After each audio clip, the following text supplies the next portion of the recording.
From New Delhi at midnight, the city of daughters.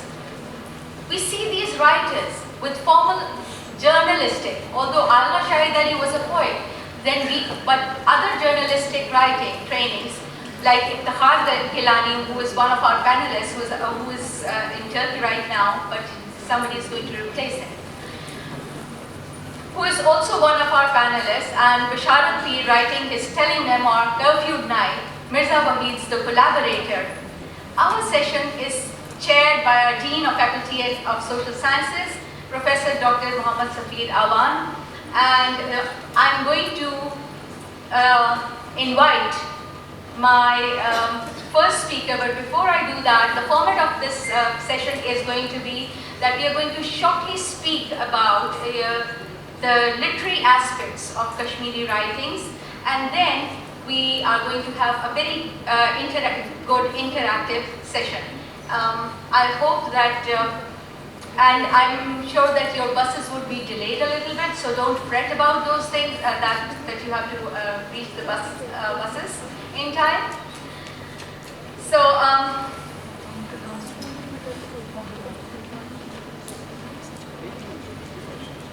my first panelist is Mr. Awais bin Wasi.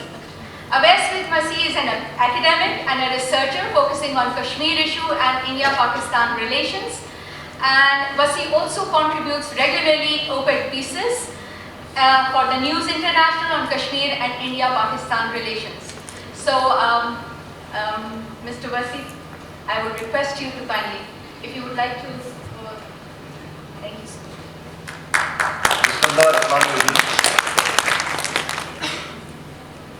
My subject is genesis and dominant trends in post-1989 Anglophone Kashmiri literature.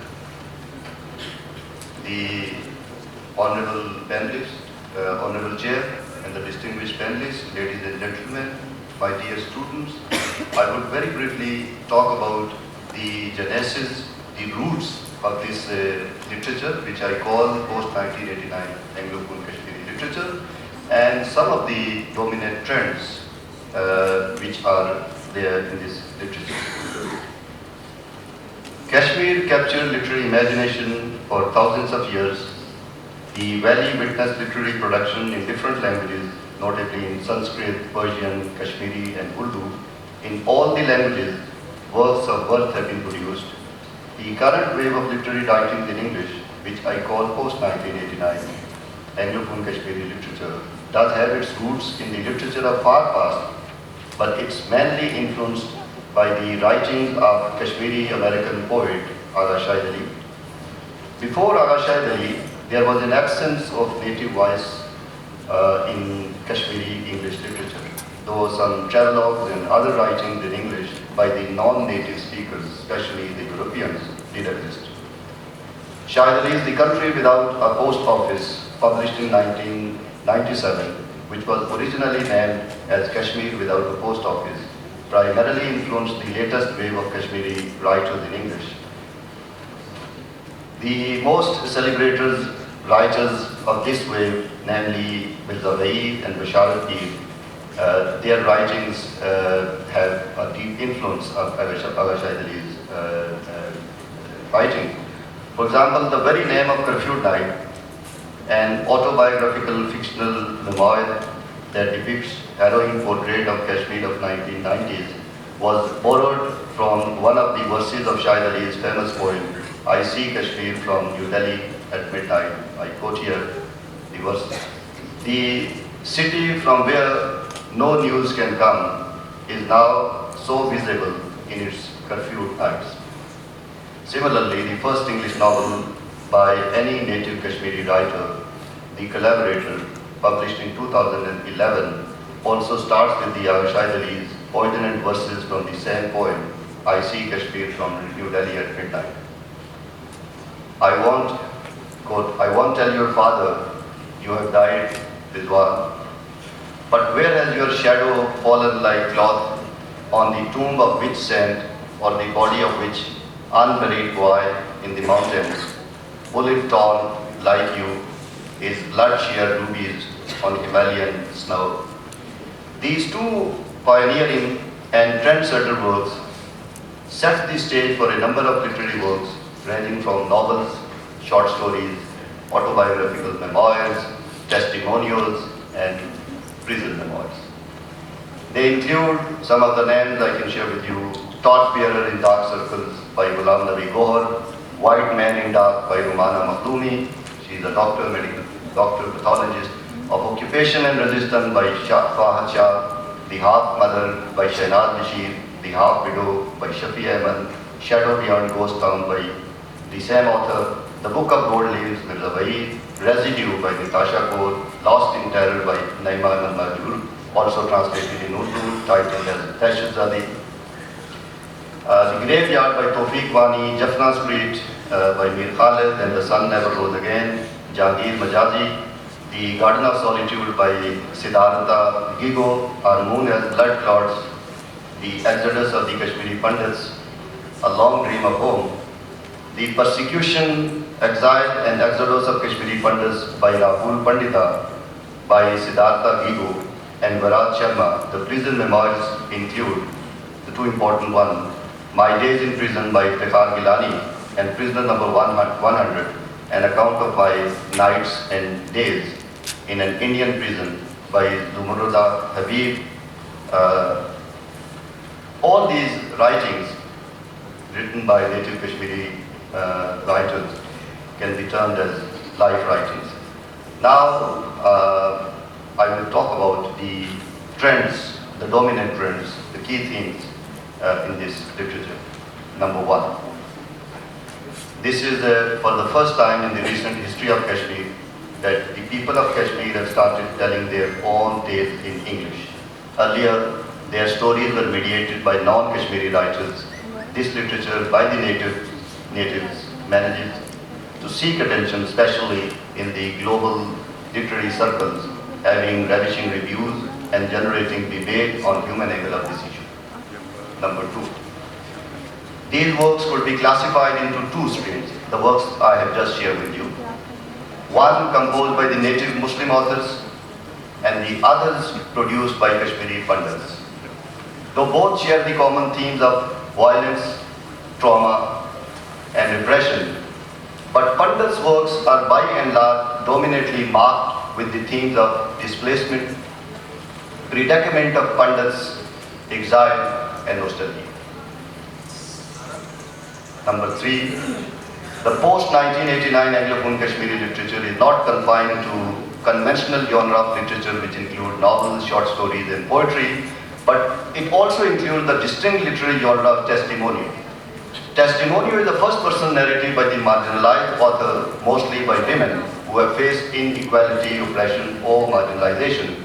The testimonial gravitates toward political intention, questions about institutional power, the need to speak for justice. So this literature, especially the two works as Prisoner Number 100, An Account of My Nights and Days in an Indian Prison by Zamur Habib, and Lost in Terror by Naima Mahjoor, could be termed as the classic cases of testimonial literature in Kashmir. Number four, all these writings are profoundly influenced by the tragic happenings of the last 30 years, started since 1989. The year 1989, like 1967, in the context of Palestine as well as in Palestinian literature, holds a significant milestone in the contemporary history of Kashmir, when an armed uprising grew out as a result of massively rigged 1987 elections and the deep pent-up anger against India. So all this literature is mainly shaped by post-1989 tragic and traumatic developments in Kashmir, the human angle that was virtually missing due to geopolitical consideration brought to prominence in this literature. Number five, despite focusing on human angle, this literature is equally politicized, as it is located within the political context and the political imperatives driving this literature. It is largely woven through the dispute of Kashmir, India's occupation and repression, and people's quest for freedom, the political sympathies this literature invokes, and national consciousness it creates among people is also affirmed by Dr. Shashi Tharoor, Indian politician, novelist, former international diplomat. He was the candidate of from the side of India for the position of the Secretary General of United Nations. So in a review he says on Collaborator by Mirza Wahid, I quote, "As a writer myself, I found myself with much to admire and value in Mirza Wahid's first novel, The Collaborator, but as an Indian politician, I found it impossible not to feel profound discomfort with the political sympathies the work seeks to evoke," unquote. So this is not specific to Mirza Wahid's writings. Other writings are rather robust to align themselves with the oppressed people of Kashmir and lays bare the brutal and authoritarian control of the land of Kashmir. Number 6. The Anglophone Kashmiri literature blends fact and fiction. The classic example is The Collaborator. While the author gives a disclaimer saying The Collaborator is a work of fiction, names, characters, places and incidents either are the product of the author's imagination or are used entirely fictitiously. The novel suggests the otherwise. The settings, characters, places and incidents are so entrenched in the post-1989 socio-political milieu of Kashmir that it is hard to draw a demarcation line between facts and fiction. They are closely intertwined. While giving the public reading of the novel in Srinagar, the author's claim for its work as entirely fiction was challenged when an old man from the audience stood up and asked him to stop sobbing and said, "You are saying it's fiction. It's not fiction. It really happened." So that is the real, based on the real story of the Kashmir. Similarly, a friend of Mirza Wahid, Zamir Ahmad, the childhood friend of Mirza Wahid, he also observed and he said that Wahid, fortunately for us, launched his book here in Kashmir. While he was reading from the book, one could hear sobs constantly being unsuccessfully stifled by many in the audience. Wahid, like Agha Shahid Ali, has ardent fans all over the world, but their works would draw tears from our eyes alone. The rest of the world may marvel at their creativity, but only we will know what that means to us, and to them as well. For the world may remember Rizwan as the young man, the news of whose death at the border, Shahid could not break to his father, but only we know who Rizwan was. Yes, I still remember him as our illustrious senior in the college, and I remember what his sudden death meant to us and his friends. This literature, Anglophone literature, through depicting predicament of the people of the state, their alienation and resentment against the occupier, and the sufferings of the people, creates an agency for the marginalized and oppressed people of Jammu and Kashmir. Another important feature, the trend, is historicity in this literature.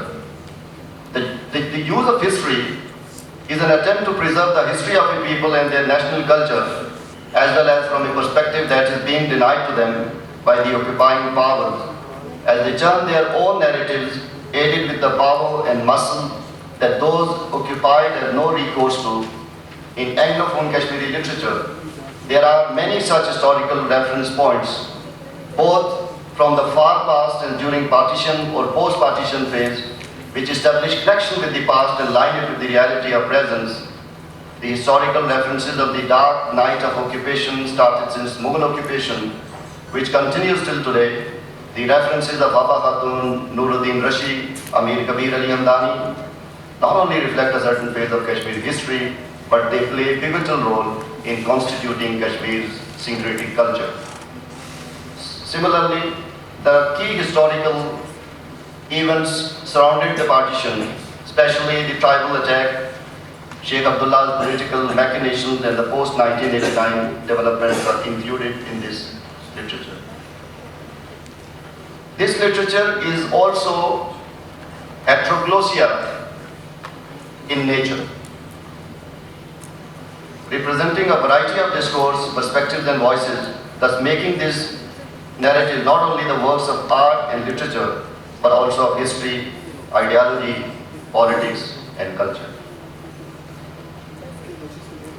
So in the end, taken together, the whole literature, the location of literature in the politics, associating politics and literary, representing the collective experience of the community, blurring the conventional boundaries between fiction and memoir, assertion of distinct Kashmiri identity packaged in Kashmiri lexical items, fragrances and flavors of local foods, texture of local clothes, adopting genre of testimonio to share the collective story of the marginalized community, narrativizing violence, trauma, dislocation and exile are some of the dominant trends of post-1989 Anglophone Kashmiri literature. Thank you very much. Thank you so very much.